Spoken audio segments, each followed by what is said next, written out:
Private hospital का bill insurance cover करूगी कि नहीं? मुख्यमंत्री सहज योजना कार्ड हैगा, फिर कोई टेंशन नहीं, थोड़ा सारा ट्रीटमेंट कैशलेस है। बिना पैसिਆਂ ਦੇ? जी हाँ। ਹਰੇਕ ਨਾਗਰਿਕ ਜਿਹੜਾ ਹੈ ਉਹ ਮੁੱਖ ਮੰਤਰੀ ਸਿਹਤ ਕਾਰਡ ਜਦੋਂ ਬਣ ਗਿਆ ਤਾਂ ਉਹ 10 ਲੱਖ ਰੁਪਏ ਦਾ ਮੁਫਤ ਤੇ ਕੈਸ਼ਲੈਸ ਜਿਹੜਾ ਇਲਾਜ ਕਰਾਉਣ ਦੇ काबिल भी होगा, एलिजिबल भी होगा। पंजाब सरकार लेकर आई है दुनिया की पहली सेहत योजना। अब पैसे के कारण पंजाब का कोई भी नागरिक बढ़िया इलाज से वंचित नहीं रहेगा। सेहत का हक सबके लिए। मियाओं को इतना परेशान करो कि वो भाग जाए।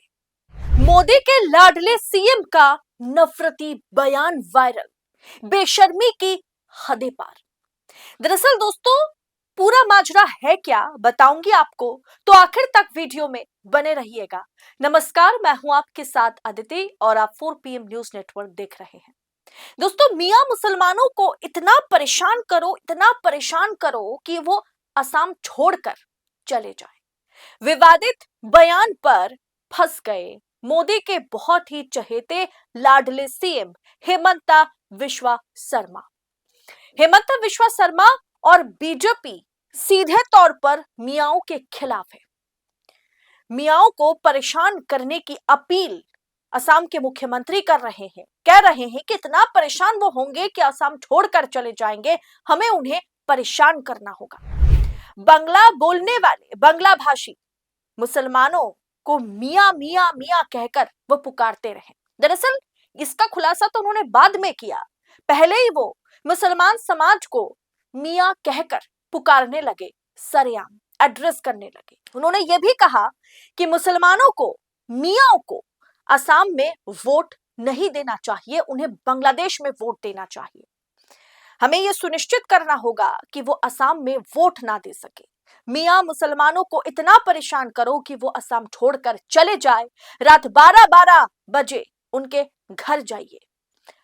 5 रुपए अगर किराया है तो मियां रिक्शा वाले को अब 4 रुपए दीजिए, 1 रुपए मत दीजिए। ये भाषा, ये जुबान, ये टीका टिप्पणी हेमंता बिस्वा शर्मा का है और उनके इस हालिया बयान ने पूरे देश को शर्मसार कर दिया और अलग बहस छिड़ गई है इससे। दरअसल दोस्तों आप समझ रहे होंगे कि हेमंता बिस्वा शर्मा मोदी शाह के बहुत ही चहेते सीएम हैं। योगी आदित्यनाथ के बाद सबसे ज्यादा भड़काऊ और मुस्लिम विरोधी बयान देने वाले मुख्यमंत्री, दूसरे नंबर के मुख्यमंत्री हैं हेमंता बिस्वा शर्मा। दोस्तों उनका ये बयान, इसकी बड़ी चर्चा हो रही है, इसकी आलोचना हो रही है। आलोचकों का मानना यह है कि भारत की स्थिति वैसे ही होती जा रही है जैसी नाजी जर्मनी की थी। अब दोस्तों अल्पसंख्यकों को निशाना बनाया जा रहा है। एक कार्यक्रम में हेमंता बिस्वा शर्मा एक प्रदेश के सीएम खुले तौर पर कह रहे हैं कि मियां मुसलमानों को इतना परेशान करो कि वो असम छोड़कर भाग जाए। उन्होंने ये तक कहा कि रात 12-12 बजे उनके घर चले जाओ, उनको घर जाकर के परेशान करो। दोस्तों सुरक्षा और गरिमा पर यह चोट नहीं है। रात 12 बजे किसी के भी घर पर जाना, चाहे वो गरीब हो, अमीर हो, वो हिंदू हो, मुसलमान हो, सिख हो, ईसाई हो, 12 बजे जाकर के किसी को घर पे परेशान करना बिना मतलब के, उस घर की महिलाएं और बच्चों की सुरक्षा के लिहाज से यह बेहद इरेस्पॉन्सिबल, गैर जिम्मेदाराना नहीं है। और ये गैर जिम्मेदाराना बयान उकसाने का काम कौन कर रहा है? भाजपा के मुख्यमंत्री कर रहे हैं। दोस्तों उन्होंने भाजपा कार्यकर्ताओं को यह निर्देश दिया है कि मियां समुदाय के लोगों के खिलाफ वोटर लिस्ट फॉर्म 7 के जरिए आपत्तियां दर्ज कराइए ताकि उन्हें कानूनी परेशानियों में उलझाया जा सके और उनका वोटर लिस्ट से नाम गायब हो सके। ये वो खुलेआम कह रहे हैं। अब देख रहे हैं इसी मीडिया को संबोधित करते हैं, इस दौरान उन्होंने इस तरीके की भाषण दिए और ये भाषण असमी लैंग्वेज में उन्होंने दिया है, इसीलिए मैं आपको सुना देती हूँ। लेकिन उनका जो हिंदी का वर्जन अगर निकाला जाए तो उन्होंने एग्जैक्टली यही लाइन उन्होंने कहा है। सुनिए एक बार, फिर मैं आगे आपको बताती हूँ कि उन्होंने और क्या क्या कहा है, क्या क्या टिप्पणी उन्होंने की है। কষ্ট দিব গৈছিল নহয়, গতিকে যোনে যেনেকে পাৰে মিয়া কষ্ট দিয়ক না, আপুনিও দিয়ক না। ৰিক্সাত উঠিলে 5 টকা ভাড়া হলে 4 টকা দি দিব। কষ্ট খালেহে অসমৰ পৰা যাব। ৰাতিটো 9টাত গৈছিলে, মইতো কওঁ মিয়াক কষ্ট দিব ৰাতি 12টাতো যাওক ক'ৰবাত যাব খুজিলে। এইবিলাক কোনো ইছ্যু টিছ্যু নহয়। হিমন্ত বিশ্ব শৰ্মা আৰু বিজেপিয়ে ডাইৰেক্ট মিয়াৰ এগেইনষ্টত আছে। আৰু এইবিলাক আমাক ইছ্যু বুলি কৈ কি লাভ হ'ব? আমিতো কৈয়ে আছো, আমিতো লুকোৱা নাই, লুকাইছো নেকি? আগতে এইবিলাক মানে ভয় কৰিছিলে, অমুক এটা নটিচ গৈ গ'ল, অমুক হৈ গ'ল। এতিয়া ময়ে চবকে এনকাৰেজ কৰো যে কষ্ট দি থাকক। কষ্ট নিদিলে যোৱাকালি মই চাই আহিছো দুলিয়াজানো गई पालेगे।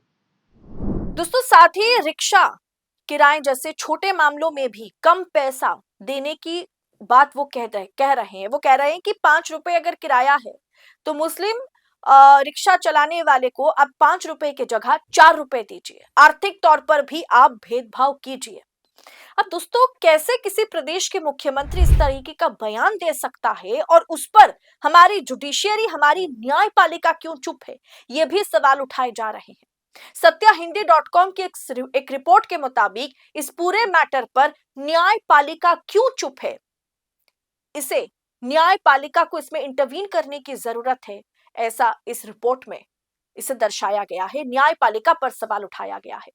दोस्तों संविधान के तहत मुख्यमंत्री पद की शपथ लेते समय न्याय और निष्ठा का वादा किया जाता है। ऐसे नफरती भाषण, हेट स्पीच उस शपथ का घोर उल्लंघन है। हेट स्पीच के खिलाफ सुप्रीम कोर्ट ने कई बार कड़ा रुख अपनाया है, इसमें कोई दो राय नहीं। लेकिन क्या वो सिर्फ महज टिप्पणी में सिमट कर रह गया है? असल में हकीकत है क्या, वो इस लिस्ट को आप देखेंगे आपको समझ में आ जाएगा। हेट स्पीच, एक साल में सबसे ज्यादा हेट स्पीच देने वाले व्यक्ति कौन है? ना सबसे बड़े प्रदेश के मुख्यमंत्री योगी आदित्यनाथ हैं। उसके बाद सबसे बड़े डेमोक्रेटिक देश भारत के प्रधानमंत्री मोदी हैं, और उसके बाद उसी देश के गृह मंत्री अमित शाह हैं, और उसके बाद हेमंत बिस्वा शर्मा यानी असम के मुख्यमंत्री हैं। तो अब समझ रहे होंगे खुलेआम ये लोग जब हेट स्पीच देते हैं और उस पर जब कोई कार्रवाई नहीं होती, कोई विश्लेषण नहीं होता, किसी तरीके की प्राइम टाइम डिबेट में इस मुद्दे को उठाया नहीं जाता, सुप्रीम कोर्ट इस मुद्दे पर खामोश रहता है, तो आप क्या कहेंगे? मियाओं को इतना डराओ कि वो असम छोड़कर चले जाए। वो बांग्लादेश में देश के मुसलमानों को वोट करना चाहिए, इंडिया में नहीं। 5 रुपए के बदले आप उन्हें 4 रुपए दिया करें। 12-12 बजे रात को जाकर के उनके घर पर उन्हें परेशान करें। इस तरीके के बयान पर आपकी राय क्या है, मैं ये जानना चाहती हूँ। कमेंट बॉक्स में अपनी राय साझा जरूर कीजिएगा। ऐसी खबरों को यूं ही पाने के लिए 4 PM न्यूज नेटवर्क के साथ बने रहे। इस रिपोर्ट में इतना ही, जल्द होगी आपसे मुलाकात। बहुत बहुत शुक्रिया आपका। जय हिंद, जय भारत।